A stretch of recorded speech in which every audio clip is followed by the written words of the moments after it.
नमस्कार दोस्तों जो भी हमारे चैनल पहली बार जुड़ा हमारे चैनल को सब्सक्राइब कर लेना, क्योंकि हिस्ट्री क्लास रेगुलर हो रही है। आप देख रहे होंगे पहले भी 2 क्लास हुई हैं और ये आज आपकी तीसरी या चौथी क्लास होगी, है ना। तो रेगुलर बने रहना चैनल पे और हर कुछ आपको अपडेट मिलेगा। लेवल आपका बिल्कुल बेसिक लेवल से आपको एडवांस लेवल तक हम लोग पढ़ा रहे होंगे इस बीच में, ठीक है। आने वाले जो क्वेश्चन है या फिर आए हुए जो क्वेश्चन है या फिर जो पॉसिबिलिटी बन सकती है क्वेश्चन की, उन सब के बारे में हम लोग बात कर रहे होंगे, ठीक है दोस्त। आज की हम क्लास शुरू करते हैं। तो जो भी इस वीडियो को देख रहा है, इससे पहले आप पिछली क्लास देख लीजिएगा, उसके बाद ही आपको ये वीडियो आगे समझ आएगी। तो पहली वीडियो जरूर देख लेना। चलिए देखिए भाई, हमने तुमको पढ़ाया था जो पुरातत्व है, तो पुरातत्व के अंतर्गत मैंने बताया था अगर आप खोज के अंतर्गत जा रहे हैं तो कुल मिला के आपको कितने स्रोत बताए थे भाई। मैंने आपको 4 स्रोत बताए थे, 4 स्रोत, ठीक है। 4 स्रोत बताए थे ना। बताइए 4 स्रोत कौन कौन से थे। पहला, दूसरा, तीसरा और एक चौथा, ये 4 स्रोत बताए थे, ठीक है। कौन कौन से 4 स्रोत थे। पहला कौन सा था। पहला था अभिलेख। अभिलेख के बाद दूसरा कौन सा था मेरे दोस्त। सिक्के या फिर मुद्राएं, है ना। सिक्के या फिर मुद्राएं ये थी। तीसरा क्या था बाबू। स्मारक था। और चौथा मेरे दोस्त था क्या। चित्रकला या मूर्तिकला। चित्रकला या फिर मूर्तिकला। पंखा चला लीजिए भाई, पीछे वाला चला लीजिए, आगे वाला। चलिए रिफ्लेक्शन आएगा ना, फिर थोड़ा तेज चला लो क्योंकि मक्खी। तो भाई एक तो हमने आपको बताया था अभिलेख हो सकते हैं, जो स्रोत होते हैं पुरातत्व का मतलब जैसे जैसे आप खुदाई करेंगे, उत्खनन करेंगे, तो उसमें आपको क्या क्या स्रोत हेल्प करेंगे। एक तो अभिलेख होगा, दूसरा सिक्का या फिर मुद्राएं हो सकती हैं, तीसरा आप स्मारक हो सकते हैं, और चौथा मेरे दोस्त चित्रकला या फिर आपका क्या हो सकता है, मूर्तिकला हो सकता है, ठीक है। अगर इनकी बात करूँ तो मैं इनके बारे में एक एक चीज़ को उठा ले रहे हैं और एक एक चीज़ को आपको करा दे रहे हैं, ठीक है। सबसे पहले आप लोग मेन हेडिंग बनाएंगे अभिलेख। सबसे पहले आप लिखेंगे अभिलेख। अभिलेख इंग्लिश में बोलते हैं इंस्क्रिप्शन, है ना दोस्त। इनक्रिप्शंस इसको इंग्लिश में बोलते हैं। बनाइए मेन हेडिंग अभिलेख। अभिलेख देखिए अभिलेख क्या है। अभिलेख अगर आप कोई भी इतिहास की चीज़ उठा रहे हैं, इतिहास की कोई भी चीज़ कर रहे हैं मेरे दोस्त, तो सबसे जो महत्वपूर्ण जो इम्पोर्टेंट योगदान है ना दोस्त, जो इम्पोर्टेंट योगदान है आपका, वो किसका है, आपका अभिलेख का है। आप अभिलेख के माध्यम से मैक्सिमम प्राचीन इतिहास खोज सकते हैं। अगर मैं कहूँ आपको इतिहास खोजना है, कैसे खोजेंगे, तो आप सबसे ज़्यादा जो बेसिक सी चीज़ है या सबसे ज़्यादा जो इम्पोर्टेंट चीज़ है, वो आपका क्या रोल अदा करता है, आपका अभिलेख सबसे ज़्यादा रोल अदा करेगा। अभिलेख के माध्यम से आप किसी भी इतिहास को कैसा है कैसा नहीं है उसको बता सकते हैं, ठीक है। अब ये अभिलेख जो है ना, ये जो अभिलेख हैं ये आपको कैसे कैसे मिल सकते हैं, कहाँ कहाँ मिल सकते हैं, किस किस रूप में आपको मिल सकते हैं ना। एक लाइन लिख लीजिए, मैं लिखवा रहा हूँ, है ना। आप लिख लीजिएगा प्राचीन इतिहास का ऐसा लिखना, प्राचीन इतिहास के निर्माण में ना, प्राचीन इतिहास के निर्माण में, प्राचीन इतिहास के निर्माण में अभिलेख की महत्वपूर्ण भूमिका होती है। अभिलेख की महत्वपूर्ण भूमिका होती है।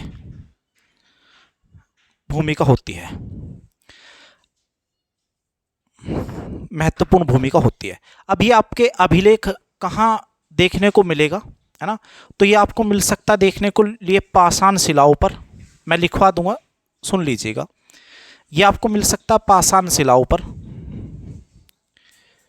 है ना भाई। एक आपको मिल सकता स्तंभों पर, जो स्तंभ बने हुए हैं, है ना, स्तंभों पर लिखा मिल सकता आपको अभिलेख। आप देखते होंगे कहीं अगर आप गए हैं, जैसे आपका दिल्ली आप जाएंगे कुतुब मीनार पे, तो कुतुब मीनार पर आपने पत्थर पे देखा होगा कुछ ना कुछ लिखा, उसको स्तंभ लेख बोलेंगे ना। और आपका क्या है, आप ताम्रपत्र पे देख सकते हैं,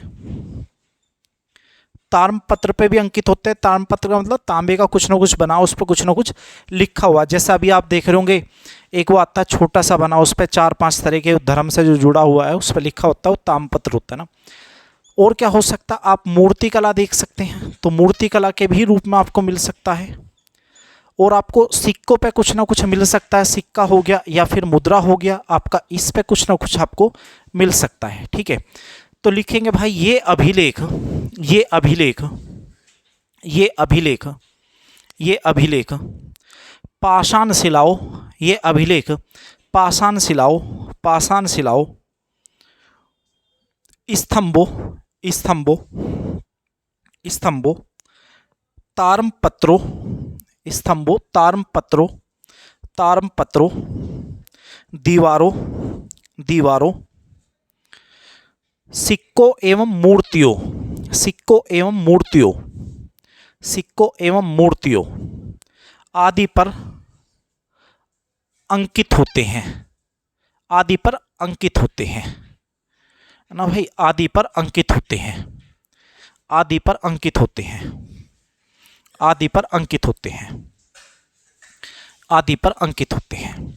ठीक है, अब मेरी बात सुनिए, अगर मैं अभिलेख की बात करूं ना मेरे दोस्त, अगर मैं अभिलेख की बात करूं, तो अगर आपसे ये पूछता है कि हमें ये बताइए कि अभिलेख आपके सबसे ज़्यादा जो है वो किस शासन में है ना, किस शासन में सबसे ज़्यादा अभिलेख हैं, तो अगर शासन की बात करूं या शासक की बात करूं, तो सबसे ज़्यादा जो अभिलेख आपके मिलते हैं वो अशोक के समय में मिलेंगे। अशोक के समय में बहुत सारे अभिलेख लिखे गए हैं, छोटे बड़े बहुत सारे अभिलेख हैं। लेकिन अगर मैं बात करूं साम्राज्य कौन कौन से रहे, है ना, या फिर वंश कौन कौन से रहे इन अभिलेखों के, है ना, साम्राज्य कौन से रहे या फिर वंश कौन कौन से रहे, तो आपके 3 जो वंश है या 3 जो साम्राज्य है वहाँ पे आपके सबसे ज़्यादा है, वहाँ आपके सबसे ज़्यादा अभिलेख देखने को मिलते हैं। सबसे पहला जो साम्राज्य वंश है आपका, वो है आपका मौर्य वंश या मौर्य साम्राज्य है ना, मौर्य साम्राज्य है। मौर्य साम्राज्य आप लोग सभी जानते होंगे, अभी हम देख रहे थे पेपर में क्वेश्चन है दिल्ली पुलिस में मौर्य साम्राज्य से। ठीक है, तो मौर्य साम्राज्य से पहले आप लोग जानते होंगे विदेशी आक्रमण भारत पर हुए थे। विदेशी आक्रमण में सिकंदर है, सेल्यूकस निकेटर आ जाएगा। सेल्यूकस निकेटर तो आप लोग जानते होंगे, वो तो मौर्य के समय में चंद्रगुप्त मौर्य पर आक्रमण करेगा। जब हार जाएगा तो अपनी ही पुत्री जिसका नाम हुआ क्या, हेलेना, उसी की शादी करा देगा किससे, चंद्रगुप्त मौर्य से। ठीक है, तो मौर्य काल में आपको अभिलेख देखने को मिलते हैं। एक दूसरा बनता आपका मौर्योत्तर वंश, मौर्योत्तर वंश या मौर्योत्तर साम्राज्य। अब ये मौर्योत्तर साम्राज्य क्या है, तो जहां भी आपको वर्ड देखे, एक तो आपको लिखा मिला इसके अंदर क्या, मौर्य है, और अगर इसको 2 भागों में तोड़ता हूं तो एक तो मिलता है मौर्य और दूसरा मिल रहा है इसके अंदर जुड़ा हुआ क्या, उत्तर। तो एक तो मिला मौर्य मेरे दोस्त, एक मिला आपको उत्तर। उत्तर का मतलब है बाहर हो जाना, है ना, उत्तर का मतलब है क्या, बाहर हो जाना या फिर दूसरी तरफ बढ़ जाना। मौर्य उत्तर आप उसको कहेंगे जब मौर्य जो वंश होगा वो समाप्ति की तरफ होगा और दूसरा जो वंश होगा वो उदय की तरफ होगा, यानी कि मौर्य वंश समाप्त हो रहा होगा, दूसरा वंश उदय हो रहा होगा। तो इस समय भी अभिलेख लिखे गए हैं, कौन कौन से आक्रमण हुए इस समय के, वो अभिलेख आपके यहाँ पे हैं। तीसरा आपका जो मिलता है, तीसरा मिलता आपका गुप्तकालीन साम्राज्य। गुप्तकालीन साम्राज्य में भी आपके बहुत सारे अभिलेख लिखे गए हैं, है ना, बहुत सारे अभिलेख लिखे गए, स्कंदगुप्त वगैरह हो गया ना, बहुत सारे आपके अभिलेख इसके समय भी लिखे गए हैं। अगर आपसे पूछे अभिलेख सबसे ज़्यादा कहाँ पे है, तो मौर्य वंश में है। अगर आपसे पूछता है मंदिर सबसे ज़्यादा कहाँ पे है, तो गुप्तकालीन साम्राज्य में सबसे ज़्यादा मंदिरों का उल्लेख है। अभिलेखों का उल्लेख सबसे ज़्यादा आपका मौर्य में है, जबकि गुप्तकालीन में आपका सबसे ज़्यादा क्या मिल रहा है, मंदिरों का उल्लेख मिलता है। ठीक है, अगर मैं आगे बात करूं तो इन तीनों को क्यों लिखा गया, आखिर रीजन क्या था, तो देखिए एक ग्रंथ है जिसका नाम है कार्पस इंस्क्रिप्शंस या इंस्क्रिप्शंस, यानी कि यही जो वर्ड है इंग्लिश का जो लिखा था इंस्क्रिप्शन, वही लिखा गया है ना। तो कार्पस इंस्क्रिप्शंस इंडिके ये एक ग्रंथ है ना, ये एक ग्रंथ है मेरे दोस्त।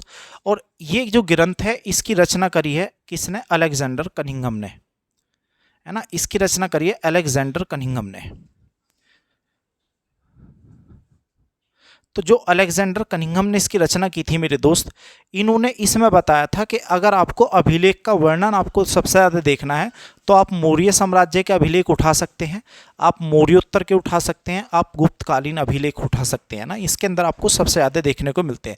इस चीज़ का, इन तीनों अभिलेखों का जो वर्णन है या तीनों वंश के अभिलेखों का जो वर्णन है वो अलेक्जेंडर कनिंघम ने अपने ही एक ग्रंथ जिसका नाम है क्या, कार्पस इनक्रिप्शन इंडिके, इसके अंदर किया हुआ है। ठीक है, आप लिखेगा अभिलेख राज्यवंश और ये तीनों अभिलेख लिखेगा, सामने में लाइन अपने आप लिखवा रहा हूँ बोल के। ठीक है, आप यहाँ तक लिखे, तीनों के सामने एक लाइन मैं लिखवा दूंगा, आप इसको लिख लीजिए पहले।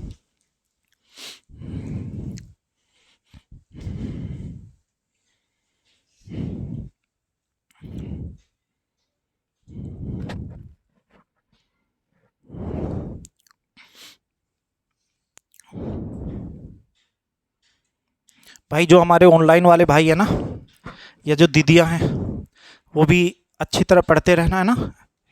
हिस्ट्री का ये तीसरा या चौथा क्लास है, देख लीजिएगा आप, जो भी हो तो बने रहना भाई, और दोस्तों के साथ शेयर किया करो ज़्यादा से ज़्यादा, है ना।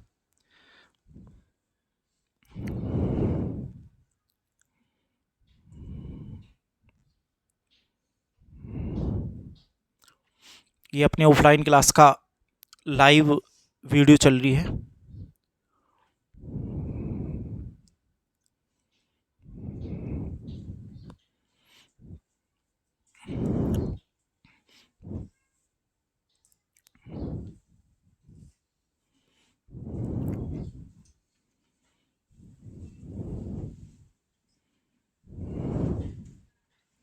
हो गया सर, एक लाइन लिख लीजिए, लिखिएगा सबसे पहले 1879 में, सबसे पहले 1879 में, सबसे पहले 1879 में, 1879 में अलेक्जेंडर कनिंघम ने, अलेक्जेंडर कनिंघम ने 1879 में अलेक्जेंडर कनिंघम ने, अलेक्जेंडर कनिंघम ने अपने ग्रंथ, अपने ग्रंथ, अपने ग्रंथ कार्पस इनक्रिप्शंस इंडिके में, कार्पस इनक्रिप्शन इंडिके में, कार्पस इनक्रिप्शंस इंडिके में, कार्पस इनक्रिप्शन इंडिके में, इंडिके में इन अभिलेखों को संग्रहित करके प्रकाशित किया था।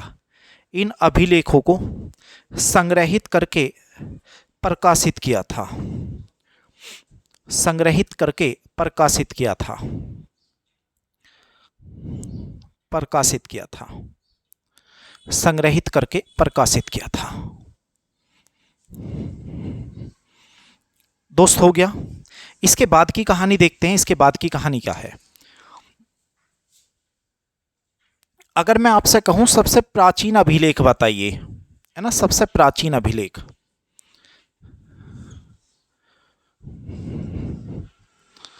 सबसे प्राचीन अभिलेख कौन से हैं, तो आप दो चीजें बताएंगे।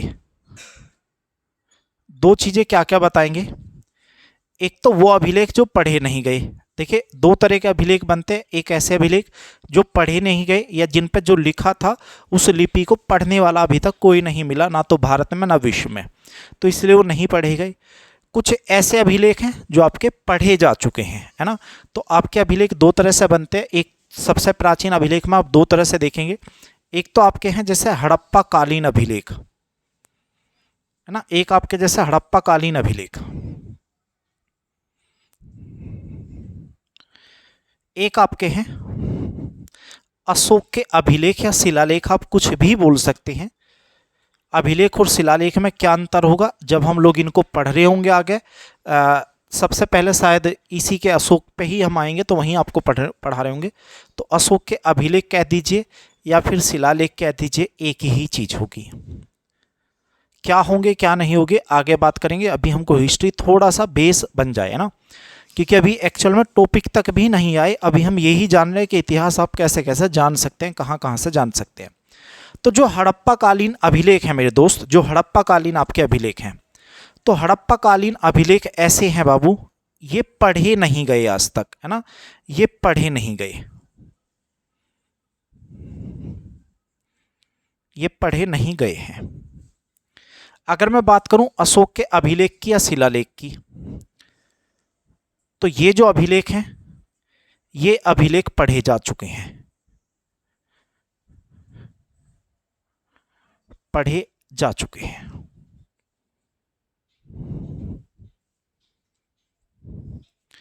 अब भाई ये अभिलेख कैसे पढ़े जा चुके हैं, तो मेरी बात ध्यान से सुनिएगा। अगर आपसे पूछता सबसे प्राचीन अभिलेख बताओ जो आज तक नहीं पढ़े गए, वो कहाँ के हैं, आप बताएंगे हड़प्पा कालीन अभिलेख हैं। आप सबसे प्राचीन अभिलेख बताइए जो पढ़े जा चुके हैं, वो कौन से हैं, तो आप बताएंगे अशोक के अभिलेख हैं, अशोक के शिलालेख हैं। बात समझ में आ गई। अब ये जो पढ़े जा चुके हैं इनको पढ़ा किसने है, बहुत पेपर में क्वेश्चन पूछा है, एसएससी का पेपर उठा लो चाहे कोई सा पेपर उठा लो, इनको तो बहुत बार पूछा है ना, अशोक के शिलालेखों को किसने पढ़ा था, है ना। तो अशोक के शिलालेखों को पढ़ने वाला प्रथम अंग्रेज, मैं आपको ऑलरेडी भी पढ़ा चुका हूँ पहले, अशोक के शिलालेखों को पढ़ने वाला प्रथम अंग्रेज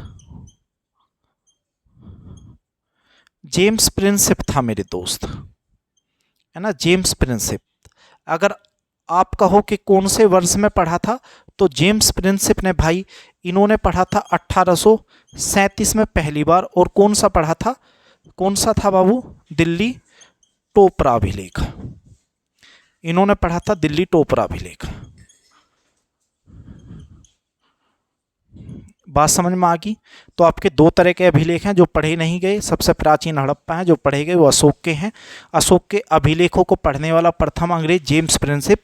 आप वर्ष याद रखना, जैसे दिल्ली पुलिस के पेपर में वर्ष ये पूछ रहे हैं तो वर्ष आप याद रखेंगे 1837 में। और कौन सा अभिलेख पढ़ा गया था, दिल्ली टोपरा अभिलेख पढ़ा गया। ठीक है, कीजिए।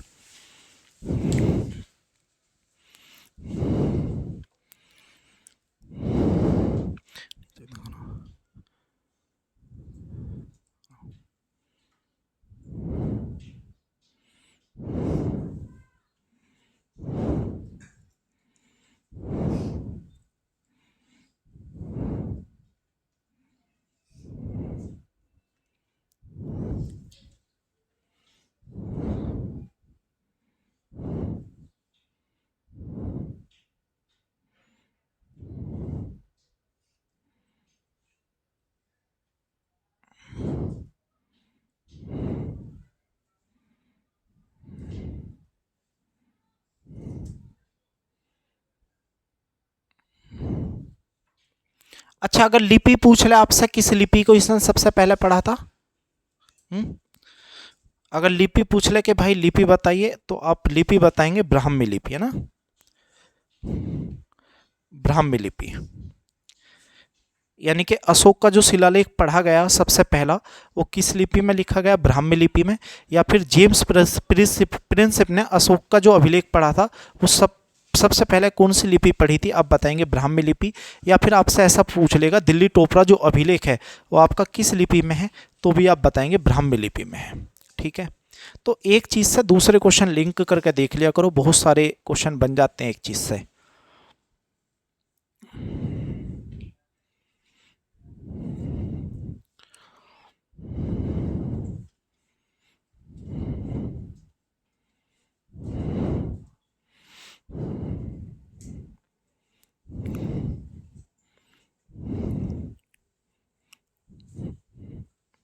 हटा दिया जाए भैया। ये तो बात होगी भारत की। अब हमको ये बताइए जो आर्य लोग थे, क्या वो भारत के थे या विदेश के थे। तो आर्य लोग आप लोग जानते होंगे विदेश के थे, विदेश से ही भारत आए थे। ऑलरेडी बता चुका हूँ, मध्य एशिया में रहा करते थे, या फिर अरुणाचल प्रदेश या फिर पंजाब, सॉरी अरुणाचल प्रदेश नहीं, हिमाचल प्रदेश या फिर पंजाब आप बता सकते हैं, या फिर अफगानिस्तान आप बता सकते हैं, मैं बता चुका हूँ। तो अगर आपसे कहे क्या आर्यों से संबंधित, आर्यों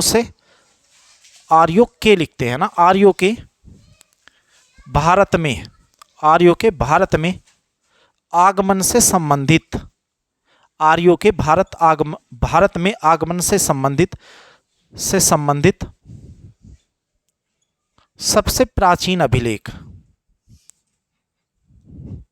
है ना, सबसे प्राचीन अभिलेख।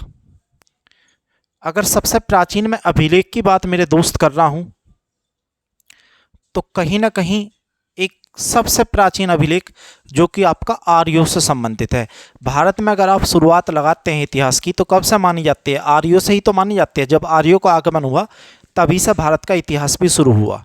और भारत के इतिहास के तौर पे ही आगे जितने शासक, वेद पुराण, आपके जैन धर्म, बौद्ध धर्म, या जितने भी शासक हैं, मौर्य वंश हो, अशोक हो या चंद्रगुप्त मौर्य, कोई से भी हो, या गुप्त काल में आपका कुछ भी रहा हो, चंद्रगुप्त हो या कोई सा भी हो, सारे के सारे बाबू आपके इन्हीं के बाद शुरू हुए हैं, है ना। अगर आपको इसी में मैं ऐसा लिख दूं, विश्व का सबसे पुराना अभिलेख, है ना, विश्व का सबसे पुराना अभिलेख, या फिर बोल दे विश्व का सबसे पहला अभिलेख, है ना, विश्व का सबसे पहला अभिलेख। तो मेरे दोस्त विश्व का सबसे पहला अभिलेख कह दे, या फिर क्या कहते हैं दोस्त, सबसे पुराना अभिलेख कहता है, या भारत आर्यों के भारत में आगमन से संबंधित सबसे पहला अभिलेख कहता है। कहने का मतलब ये है कि ऐसा कौन सा अभिलेख है जिसमें ये दर्शाया गया है कि भारत में जो है आर्य लोग आए हैं, ऐसा वर्णन किस अभिलेख में है? बात समझ में आ गई? तो भाई ऐसा जो अभिलेख है बहुत इंपॉर्टेंट है, जिसका नाम है बोगाज कोई अभिलेख, है ना, जिसका नाम है बोगाज कोई अभिलेख। ये बोगास कोई अभिलेख आपका ऐसा है जिसके अंदर सबसे पहले साक्ष्य प्रमाणित आपको मिलता है कि आर्य लोग भारत में आगमन करे थे, है ना। या फिर आपसे कहे वर्ल्ड का सबसे पहला अभिलेख या सबसे पुराना अभिलेख, आप बताएंगे बोगास कोई अभिलेख, ठीक है। ये कब आया है भाई? तो आप बताएंगे 1400 ईसा पूर्व, है ना, 1400 ईसा पूर्व। दूसरी बात, कहाँ पे है? अगर आपसे स्थान पूछता है तो आप बताएंगे एशिया माइनर, है ना, एशिया माइनर। अब एशिया माइनर कहाँ पे है ये जगह, या किस क्षेत्र को हम बोल रहे हैं? तो ये जगह पड़ती है आपकी कहाँ पे? तुर्की में, ठीक है। तो ये सबसे पहला अभिलेख है जो एशिया माइनर में खोजा गया, जो कि आपका कहाँ पड़ता है? तुर्की में पड़ता है। कीजिए,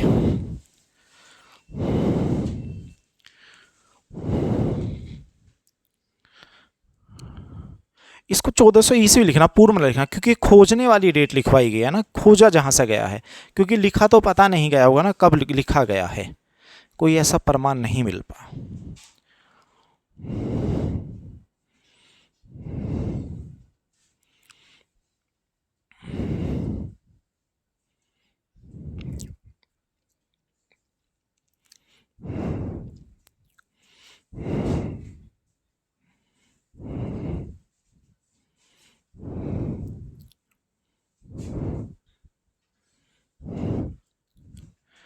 अच्छा बाबू, आपसे ना अभिलेख के बारे में दो तीन चीज़ें पूछ ले रहा है। एक तो ये पूछ ले रहा है कि जो अभिलेख आपको मिला कहाँ से है।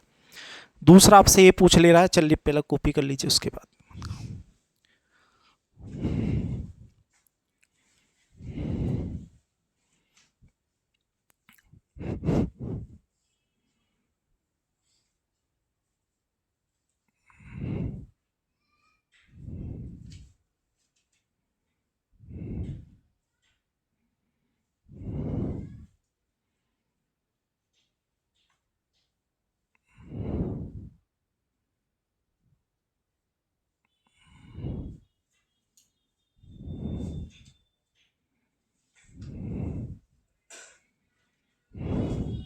हो गया भाई। देखिए, आपसे एक तो ये पूछ ले रहा कि जो अभिलेख के बारे में हम बात कर रहे हैं, एक तो उसका स्थान पूछ ले रहा कि वो कहाँ पे है अभिलेख। दूसरा आपसे ये भी पूछ ले रहा वो अभिलेख जो है वो किसने लिखा है। दूसरी बात ये पूछ ले रहा। तीसरी बात आपसे उसकी भाषा पूछ ले रहा वो किस भाषा में लिखा गया है। और चौथी बात आपसे ये भी पूछ ले रहा उस अभिलेख के अंदर क्या उल्लेख किया गया है, उसको भी हमको बता दीजिए। तो आपसे 4 क्वेश्चन अभिलेख के बारे में पूछ ले रहा है। तो अगर इसमें बात करूँ तो इसमें किस चीज़ का उल्लेख है? तो इसमें प्राचीन जो है देवी देवताओं का उल्लेख है ना। प्राचीन देवी देवताओं का उल्लेख कौन से वाले? हिंदू वालों का केवल, है ना। आप लिख लीजिएगा इस अभिलेख में, इस अभिलेख में, इस अभिलेख में,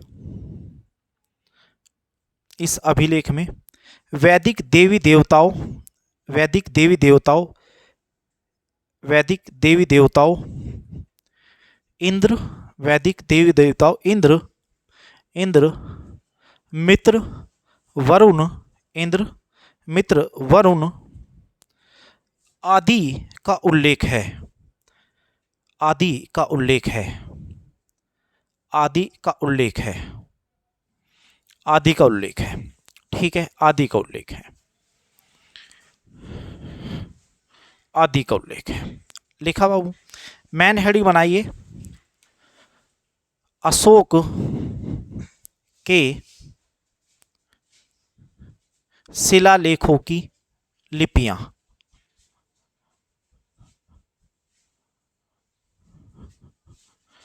अशोक के शिलालेखों की लिपियां। लिपिया का मतलब क्या होगा मेरे दोस्त, यहाँ लिपिया का मतलब ये होगा कि कौन सा अभिलेख जो है वो किस भाषा में लिखा गया है ना दोस्त। आपका कौन सा जो अभिलेख है वो किस भाषा में लिखा गया, किस लिपि में लिखा गया है। तो अगर मैं लिपि की बात करूं तो सबसे पहले मैं लिखता हूं मेरे दोस्त ब्राह्मी लिपि, है ना। सबसे पहली लिपि लिख रहा हूं ब्राह्मी लिपि आपकी, ठीक है। सबसे पहली लिपि आपकी ब्राह्मी लिपि लिख रहा हूँ। अब लिपि से आपसे 2-3 क्वेश्चन बनते हैं। एक तो कभी कभी ये पूछ लेता है कि सबसे प्राचीन लिपि बताइए कौन सी थी, हाँ, तो आप बताएंगे कौन से, ब्राह्मी लिपि। या फिर आपसे ऐसा पूछ लेगा ब्राह्मी लिपि को पढ़ने वाला पहला अंग्रेज कौन सा था, अब ये ऑलरेडी बताकर जा चुका हूँ, जेम्स प्रिंसिप है। या फिर आपसे ऐसा पूछ लेता है, क्योंकि ये जो लिपि थी ये 2 तरह से लिखी जाती थी, एक तो बाएं से दाएं और एक दूसरी दाएं से बाएं। तो एक आपसे पूछ लेता था कि भाई ये बताओ ब्राह्मी लिपि, आपसे मैं अगर आपसे पूछ लूँ कि ब्राह्मी लिपि बताइए कैसे लिखी जाएगी, बाएं से दाएं, दाएं से बाएं, दाएं से दाएं या बाएं से बाएं, इस तरह के आपसे ऑप्शन दे देगा। तो आप बताएंगे जो ब्राह्मी लिपि थी वो आपकी बाएं से दाएं लिखी जा रही थी, है ना, बाएं से दाएं।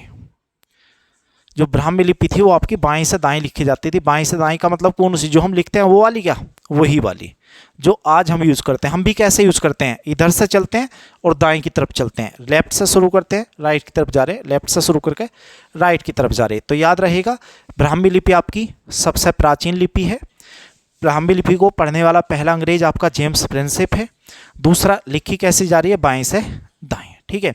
लिखिए, यह सबसे प्राचीन लिपि है, यह सबसे प्राचीन लिपि है, यह सबसे प्राचीन लिपि है, प्राचीन लिपि है। अच्छा, ब्राह्मी लिपि के बाद कौन सी लिपि भारत में विकसित हुई थी, कौन सी हुई, एक खरोष्टी और एक हुई थी आपकी देवनागरी, है ना।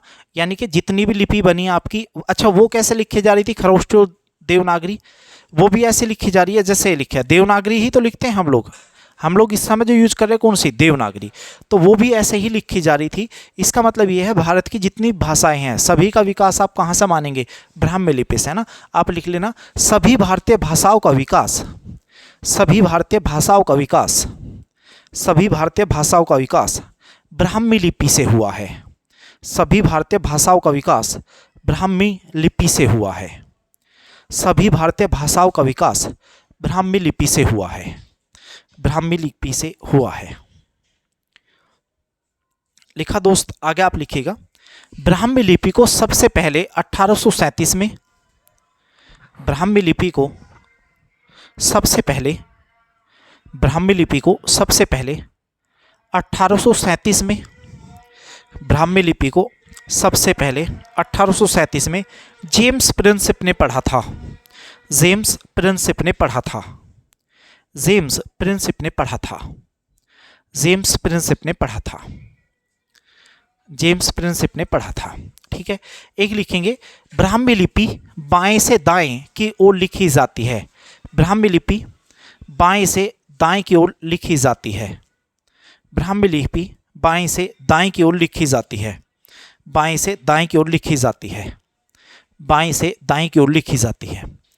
अब एक आपसे ऐसा पूछ था, अशोक के जो शिलालेख है, अभिलेख है, सबसे ज़्यादा किस लिपि में लिखे गए हैं, तो अशोक के मैक्सिमम अभिलेख आपके किस भाषा में, किस लिपि में है, ब्राह्मी लिपि, है ना। आप ऐसा लिख लीजिएगा, अशोक के अधिकतर अभिलेख, अशोक के अधिकतर अभिलेख, अशोक के अधिकतर अभिलेख ब्राह्मी लिपि में लिखे गए हैं, ब्राह्मी लिपि से लिखे गए हैं, ब्राह्मी लिपि में लिखे गए हैं। लिखा दोस्त, एक आपकी बनती है, एक तो होगी ब्राह्मी, दूसरी बनती है आपकी खरोष्टी लिपि, है ना दोस्त। एक बनती है आपकी खरोष्टी लिपि। अब खरोष्टी लिपि क्या बला है, तो सबसे पहले तो इसकी अगर मैं खोज की बात करूं, ये मिली कहाँ पे है ना, खोज, तो आप बताएंगे पश्चिम उत्तर भारत, है ना, पश्चिम उत्तर भारत। पश्चिम उत्तर भारत कौन सा बनता है? जो आपका पंजाब पाकिस्तान वाला जो क्षेत्र है उसको आप पश्चिम उत्तर भारत कह रहे हैं, यानी कि उत्तर की तरफ हो और पश्चिम की तरफ हो। तो जैसे भारत बनता है ना दोस्त, जैसे इस तरह से भारत का मैप बनता है ना, तो ये वाला जो क्षेत्र है इसको बोलते हैं पश्चिम उत्तर भारत। और यहीं से खोजी गई कौन सी? खरोष्टी लिपि आपकी। ठीक है, जो खरोष्टी लिपि है इसमें क्या है? तो भाई मैंने कहा अशोक के अधिकांश अभिलेख आपके ब्राह्मी लिपि में लिखे गए हैं, लेकिन कुछ अभिलेख ऐसे भी हैं जो किस भाषा में लिखे गए हैं? खरोष्टी लिपि में लिखे गए हैं। ठीक है, तो एक तो इसकी खोज कहाँ हुई है? पश्चिम उत्तर भारत में हुई है। दूसरा, अशोक के कुछ अभिलेख ऐसे भी हैं जो खरोष्टी लिपि में भी लिखे गए हैं। और तीसरी बात, ये लिखी कैसी जानी है? तो ये लिखी जाती थी दाएं से बाएं की ओर, है ना। ये लिखी जा रही थी कहाँ से? दाएं से बाएं की ओर, इधर से इधर। आप इधर से लिखते चलिएगा ऐसे ऐसे ऐसे से, फिर उसके बाद खत्म हो, जैसा हम लाइन खत्म करते हैं ऐसे, फिर यहाँ से शुरू करते हैं। तो ये ऐसे ऐसे ऐसे से लिखिएगा, लिखने के बाद फिर यहाँ से शुरू कीजिए, ऐसे ऐसे लिखिएगा। उर्दू कैसे लिखी जाती है? उर्दू भी लगभग कुछ ऐसे ही लिखी जाती है। ठीक है भाई, उर्दू भी कुछ ऐसे ही है ना। लिखिएगा खरोष्टी लिपि, खरोष्टी लिपि, खरोष्टी लिपि, है ना। आप लिखिएगा खरोष्टी लिपि, है ना। खोज लिख लीजिएगा, पश्चिम उत्तर भारत से हुई है, पश्चिम उत्तर भारत, पश्चिम उत्तर भारत, है ना। दूसरा लिख लीजिएगा, यह लिपि दाएं से बाएं की ओर लिखी जाती है, यह लिपि दाएं से बाएं की ओर लिखी जाती है, दाएं से बाएं की ओर लिखी जाती है, लिखी जाती है। और तीसरा लिख लीजिएगा, अशोक के अभिलेख खरोष्टी लिपि में भी लिखे गए हैं, लिखे गए हैं, है ना, लिपि में भी लिखे गए हैं, लिखे गए हैं।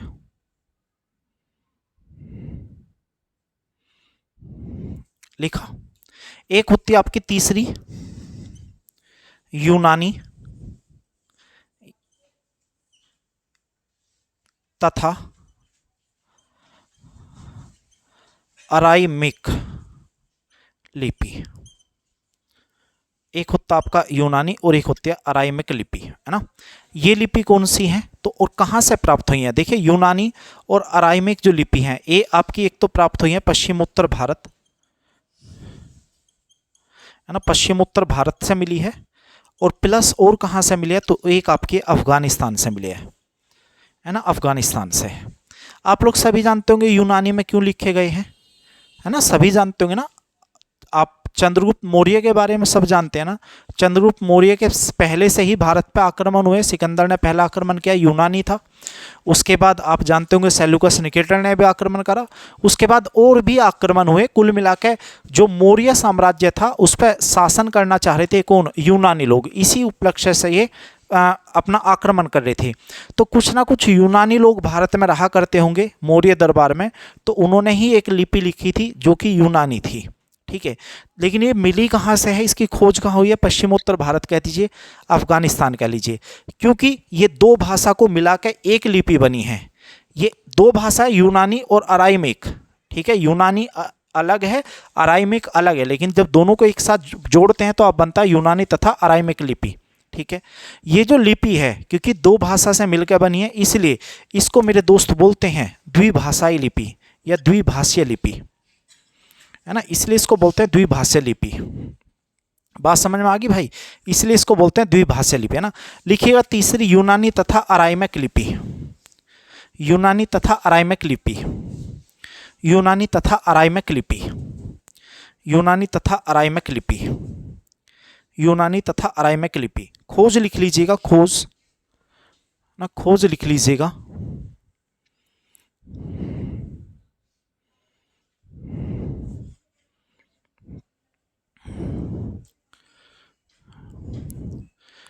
खोज लिख लीजिएगा, पश्चिम उत्तर भारत प्लस अफगानिस्तान, अफगानिस्तान, अफगानिस्तान, है ना भाई। आपसे दूसरा लिख लीजिएगा, इसे द्विभाषीय लिपि कहते हैं, इसे द्विभाषीय लिपि कहते हैं, इसे द्विभाषीय लिपि कहते हैं,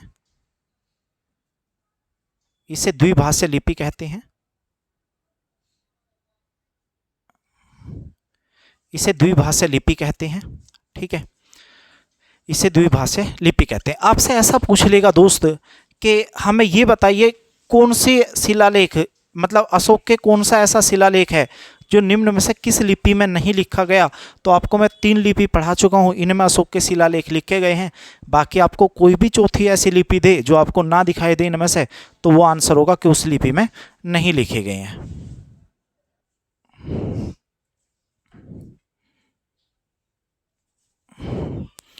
हो गया भाई। तो भाई ये थी आज की क्लास आपकी, जो भी YouTube चैनल पर बना हुआ है। ठीक है, तो आप रेगुलरिटी बनाए रखिए। कल फिर एक और नई आपको इतिहास की वीडियो मिलेगी जो कि प्राचीन भारत चल रहा है। ठीक है दोस्त, धन्यवाद मेरे दोस्तों।